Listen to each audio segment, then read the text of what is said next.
भारत आज अभूतपूर्व विजय के गर्व से भरा हुआ है और गर्व की यही भावना आज छत्तीसगढ़ विधानसभा के इस नए परिसर में हमें चारों तरफ दिख रही है।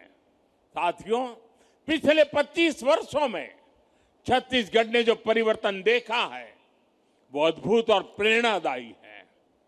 कभी यह राज्य नक्सलवाद और पिछड़ेपन से पहचाना जाता था, आज वही राज्य समृद्धि, सुरक्षा और स्थायित्व का प्रतीक बन रहा है।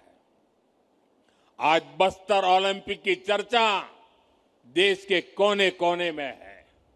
नक्सल प्रभावित क्षेत्रों में आज विकास की लहर और सुकून की मुस्कान लौट आई है और इस परिवर्तन के पीछे है छत्तीसगढ़ की जनता का परिश्रम और भाजपा सरकारों का दूरदर्शी नेतृत्व।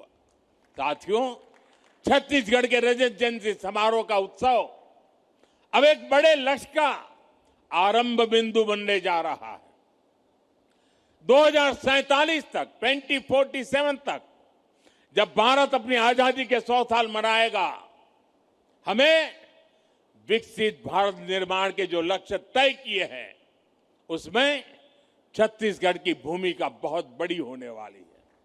और इसलिए मैं उपस्थित सभी साथियों से भी कहूंगा, सभी जनप्रतिनिधियों से कहूंगा कि आप एक ऐसी व्यवस्था का निर्माण करिए, एक ऐसी विधानसभा का उदाहरण बनाइए जो विकसित भारत के हर राज्य को कुछ नया करने के लिए प्रेरित करे।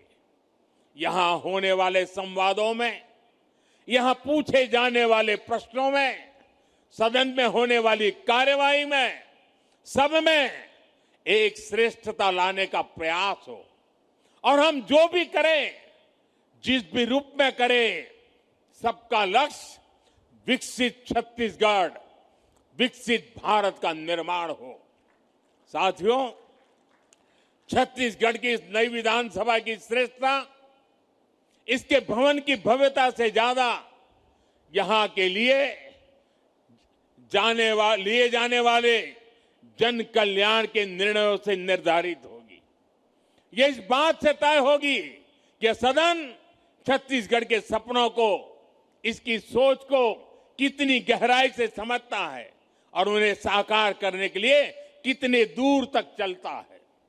हमारा हर निर्णय ऐसा होना चाहिए जो किसान की मेहनत को सम्मान दे, युवा के सपनों को दिशा दे, नारी शक्ति के जीवन में नई आशा की किरण लेकर आए और समाज में अंत्योदय का माध्यम बने। हम सबको ये याद रखना है कि यह विधानसभा केवल कानून बनाने का स्थान नहीं, बल्कि यह छत्तीसगढ़ के भाग्य निर्माण का प्रखर केंद्र है, जीवंत इकाई है। इसलिए हम सबको यह सुनिश्चित करना होगा कि यहां से निकलने वाले हर विचार में जनसेवा की भावना हो, विकास का संकल्प हो और भारत को नई ऊंचाई पर ले जाने का विश्वास हो। यही हमारी कामना है।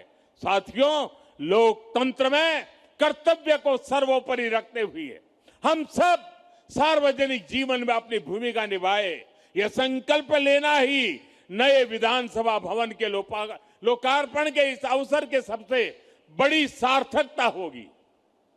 आइए इस परिसर से हम सभी भारतीय गणतंत्र के इस अमृत वर्ष में यह संकल्प लेकर जाएं कि जनता जनार्दन की सेवा को ही अपने जीवन का ध्येय बनाएंगे।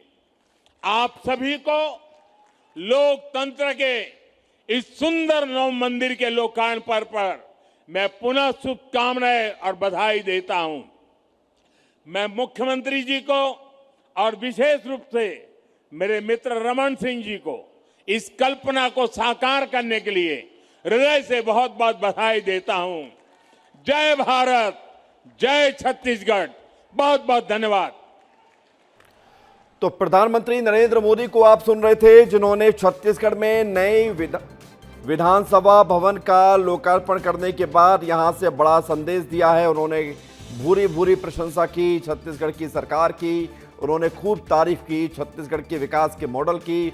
उन्होंने कहा कि छत्तीसगढ़ अब एक स्वर्णिम इतिहास लिखने की तरफ आगे बढ़ रहा है और ये जगह जिसका उद्घाटन प्रधानमंत्री मोदी ने किया है, ये जगह बेहद खास और छत्तीसगढ़ के इतिहास के लिए बेहद ज़रूरी है। और आप इसे इस तरह समझिए कि पीएम मोदी ने कहा है, संदेश दिया है कि 25 सालों का छत्तीसगढ़ का विस्तार जो हुआ है वो बताता है कि छत्तीसगढ़ सही दिशा में है। रुकना नहीं चाहिए देवी।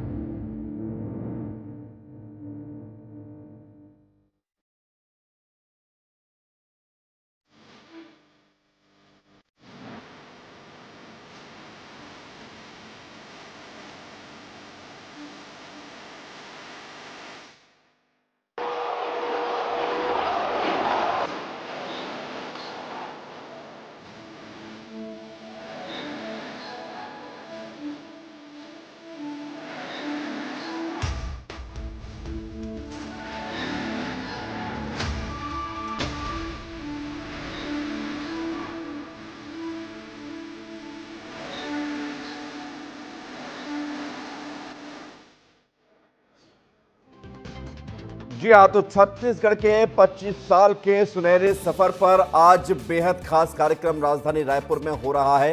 राज्योत्सव मनाया जा रहा है और प्रधानमंत्री नरेंद्र मोदी 3 कार्यक्रम में शामिल हो चुके हैं।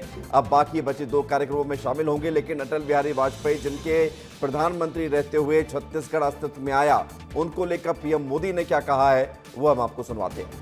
साथियों, साल 2000 में जब अटल जी ने छत्तीसगढ़ राज्य का गठन किया तो वो निर्णय केवल प्रशासनिक नहीं था, वो निर्णय था विकास की नई राह खोलने का, और वो निर्णय था छत्तीसगढ़ की आत्मा को पहचान दिलाने का। इसलिए आज जब इस भव्य विधानसभा के साथ साथ अटल जी की प्रतिमा का भी अनावरण हुआ है तो मन कह उठता है, मेरे भाव व्यक्त हो रहे हैं। अटल जी जहां भी हो, अटल जी देखिए आपका सपना साकार हो रहा है।